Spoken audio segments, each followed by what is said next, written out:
Variación del inmortal que muere. In Memorantum Borges. Yo soy quien soy si un día fui, perdido en los acordes en sexta, en la exclusión de un sorbo, de una huella y somos un pedazo de mar.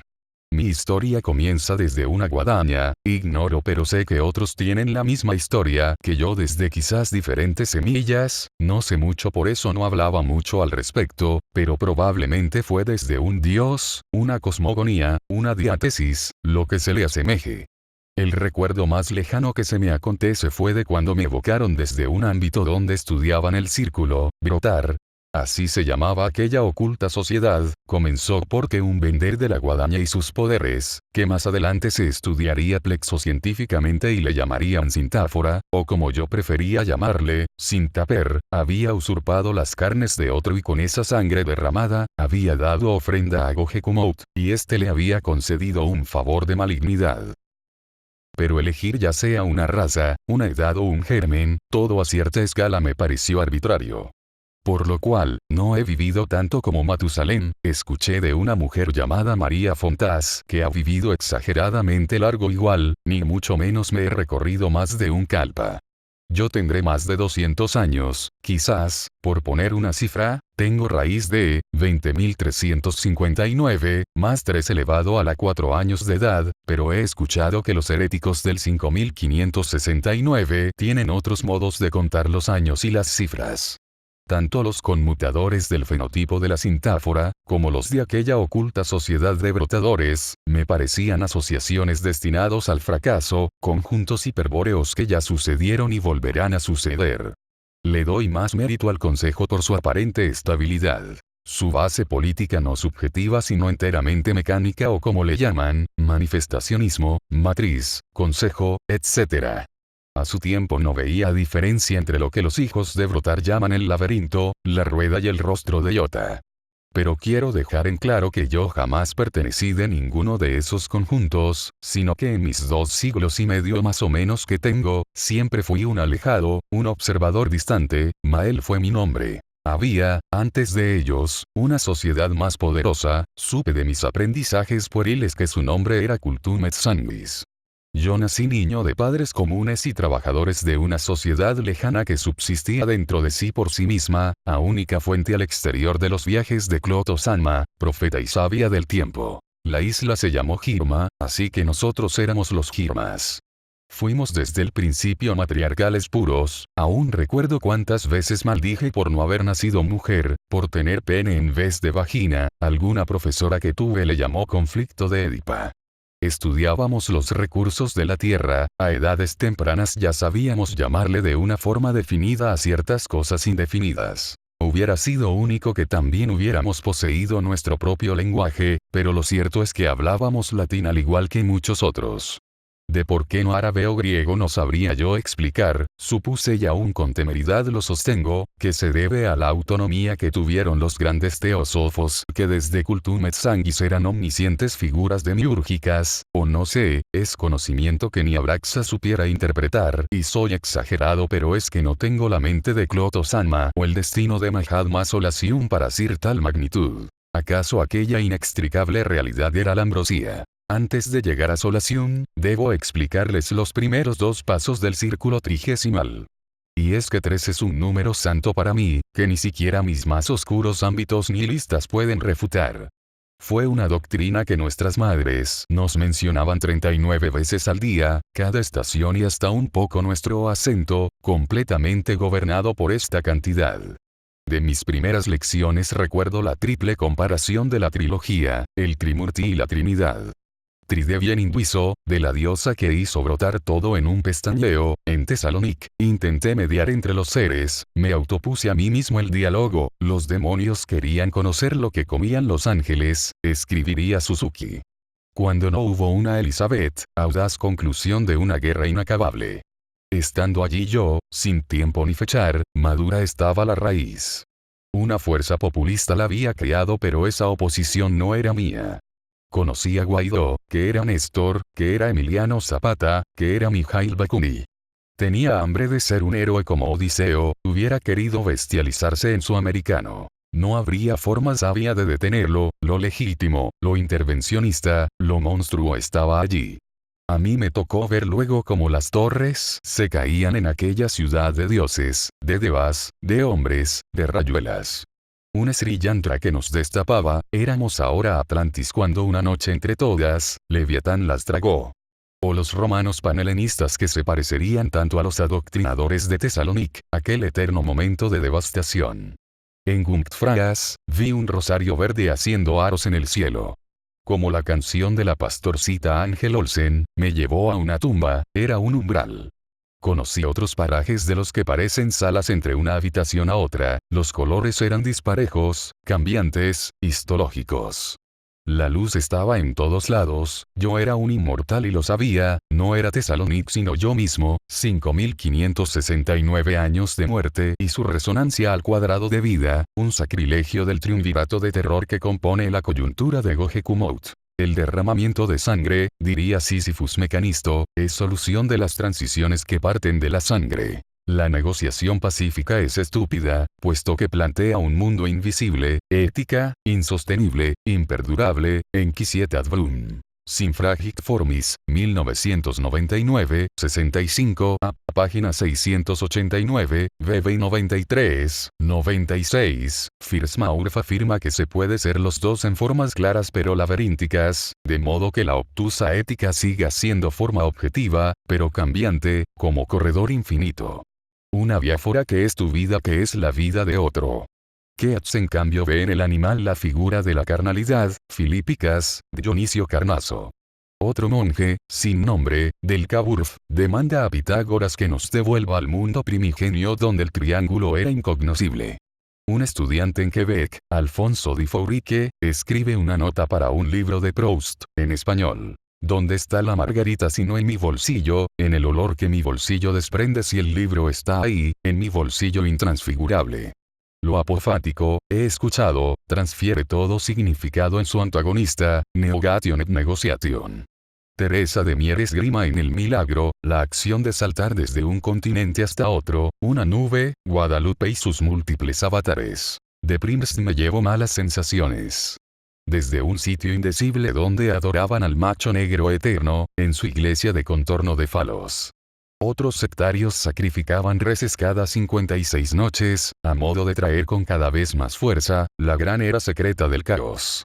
Se supo que comenzaron con adolescentes solitarias, pero que traspasaron de llevarse a familias enteras, quemaban sus casas y con un líquido de olor terrorífico, restauraban las lunas y la calma era inevitable. De tal doctrina hechicera, me llevo unos aretes que me causan picazón en la sien. Hay ahí otra tribu que colecciona fotos de Stalin y Hitler jugando ajedrez, lo veneran por ser falso como la luz, dicen.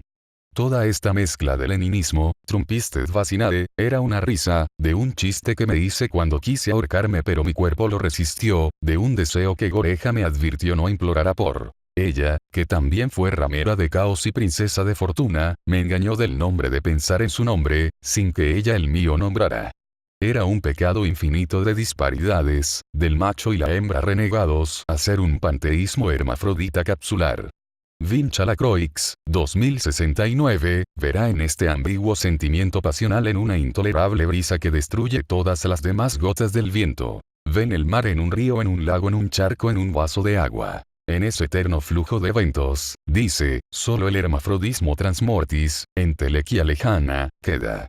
Después de tanto, dirá Fanny Kaplan, 1919, Urs, esa rueda, esa sonrisa, un monumento de Minotaura le habló del pez que fue montaña y monstruo, a sus 297 años, Mael de Girma, el último sobreviviente de semillas monstruosas de Gohekumout, esa eterna sonrisa de Popova y Lidia, traidora del camino. Ese poco tiempo de reconocimiento que hice de mí mismo después de que todo pasara, 297 años tenía y se sentía verdaderamente hastiado de la infortuna que supone pensar durante casi 3 siglos. En las arcas de Santa escuchó de Plinio Ortogegiro, que esa línea de invisibilidad de los detalles infinitesimales de una persona, su rostro y su figura, eran teatro de 1000 vidas infinitas, la unidad última. Esa antigua creencia de origen durguriana, presupone la realidad del fin en 1000, abogando la décima como principio generador y finalizador. como los Hasidims, que tenían 99 falsos nombres de Dios, esperando que les fuera revelado el último, por él mismo, y en Hirma, se decía ella, la voluntad, el deseo, la fuerza. Aquel lugar de su nacimiento donde los matriarcados eran la cima inamovible del calendario. Y su destino, de ser hombre y ser el último de esa línea horrible. Un día yo lo supe, Gohekumout emergería. De la cima del árbol de 3 hojas, caverna al fondo de la tierra, donde la forma oscura de la deformidad perversa y el abismo encarnado en asquerosos garabatos de hastiada degeneración de la belleza, cuna de falsedad.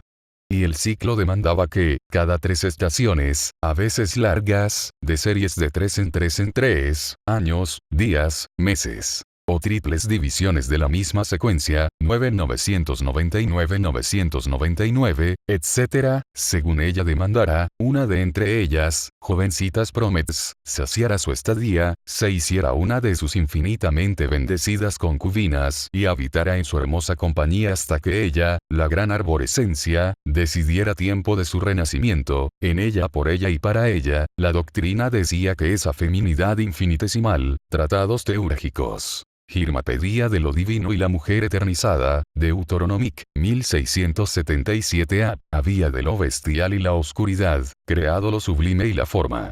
Los que se imaginan su inconcebible cara, la imaginan sonrojada, pestañeando tiernamente, mientras detrás suyo, los 1000 multiversos son creados prima Henderson de Poimadi. Carfógrates, que descree de ese tipo de geometría arbitraria, demanda en ella la idea de haber sido antes él, o después igualmente cuenta. En ella, yo sabía que Gohekumout poseía una magia caoísta que después se estudiaría y se nombrarían esta clase de fenómenos en la ciencia ficciónica. Ese poder, que yo sabía estaba a mi alcance, con una condición. 1. Seguir y obedecer los tratados que se me impusieren. 2. Saber interpretar el cuándo y cómo del fin de los tiempos ineluctable. 3. Saciarla con sangre. Y sería parte de la primera tarea el saber los 3 principios del profesor, en aquella lejana isla, sola ante el todo. Nosotros que el deber de la educación llevábamos, sabíamos algunos más y otros menos, pero todos entendíamos que Gohekumout era el fondo, un continuo fondo insaciable del actuar herético y las funciones fuera del cuerpo, en el cuerpo, por el cuerpo, para el cuerpo. Recuerdo a Isaf Monterrombo, profesora, que le parecía extraño no sentir dolor si pensaba en la víctima. Le hubiera faltado tan poco para que, desde este molde tan distante, alcanzara su guadaña, un juicio moral o cristiano. La verdad, nuestras guadañas representaban ese juicio de cada uno, ser cazador. Rigmouth Glia, macho infortunado, decía que la plaga de la piedad era más peligrosa que la misma viruela. Neoga también incluiría la paradoja que recae en la miseria y la muerte. No se apega nunca a lo que despega de otro. Yo, Maelflor Ctaetius, también prefería quedarme de ese lado del juicio. Pensar en ellas, las Promets, como víctimas era manchar de fastidio aburridístico la excelsa tarea que ellas disponen con sus vidas. Dispuestas estaban siempre, de acuerdo a su voluntad, transmitida por la Kesis Sanma, para ser en esa última vida, prometidas de Gohekumout. Supe del rechazo social que los Hirmas le propinaron a Doga, Sensei, al igual que yo, que llevando ese privilegioso destino, lo rechazó. Ahora, al saber cuál es el destino detrás del destino, solo agacha la cabeza y se limita a soñar en los mundos que lee en los libros y pergaminos. No es menester mío recordar aquel día del fin de Hirma, cuando la bestial y deforme figura infinitamente nefasta, emergió y a su larga progenie consumió. No hay más lenguaje apto para describir ese acto más que aquellos gritos desgarradores y la penumbra que envolvía las casas, deshondaba de sus montes y sus bases, que se hundían de un humo negro, extintor de lo concebible. Yo, que fielmente seguí la regla 2, sabía que para provocar la tercera, tenía que hacer algo de lo que poco tenía ensayado. Actuar por mi propia cuenta. En esa fase donde el camello se transmuta en león, donde negué ser el actor que mis congéneres delimitaban en mis posibilidades y de pronto, yo a los laberintos de esa monstruosidad lovecraftiana y arcaica, podía saciar con sus miserables existencias. Primero, a las mujeres las reuní en una misma meseta, donde después, por sus extremidades, serían arrebatadas, íntima fagocitación. Gohekumout volvía a su figura primigenia. se fusionaría con su contrincante en la selección natural, las bestias de Matapisit, que nosotros cazábamos y rendíamos tributo, como se ocupó alguna vez la cabra o la mujer.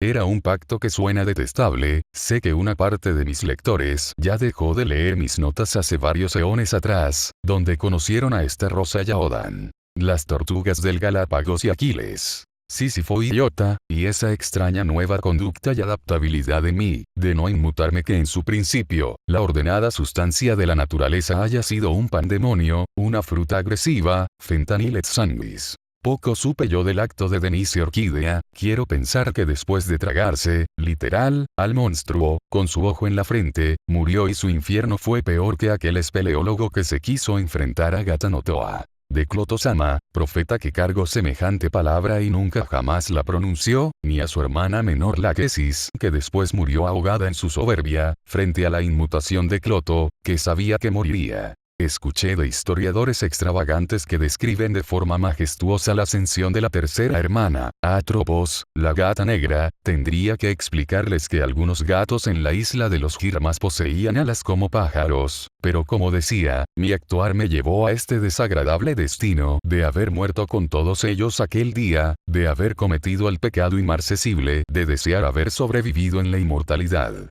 Sin embargo, en aquel entonces, yo estaba seguro que era lo que quería. Por eso dije, en voz baja de susurro y en voz alta de grito, las oraciones prohibidas que atañen el favor del mal desde el bien. Yo quise ser inmortal y así lo transcribí en la fuerza unitaria mental, así lo obtuve en cuanto llegó la palma de mi mano a arrojar al desdichado sacrificio que se siente abofetado y menospreciado. Esa perversión de la lujuria a burlarse del instante y olvidar la serie sin fin, en mi podredumbre de caso. Fácilmente di en servicio las carnes de mis hermanos a su indescriptible boca.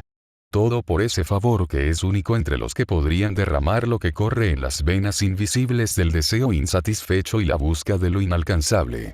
Yo, con sustancialidad del oso y el pez, del verdugo y el sacrificio, del medium y el académico. Por eso quise narrar mi vida, para que sea interpretada de 1000 formas, las 1000 posibles voces de narrativa que despedazaran en triadas detestables los caminos que tomé y que pude tomar. Yo le declaré en ese momento de éxtasis, mi amor por ella, Goreja. Le dije que si me lo pedía y se arrodillaba ante mí, podría ser inmortal conmigo, hasta el sinfín. Pero ella me miró y creo que se burló de mí. ¿Para qué quiero ser inmortal? Lo que quiero es fundirme en esa bella forma, dijo, y de pronto la vi ser devorada por lo indecible, de la máscara de mi deseo,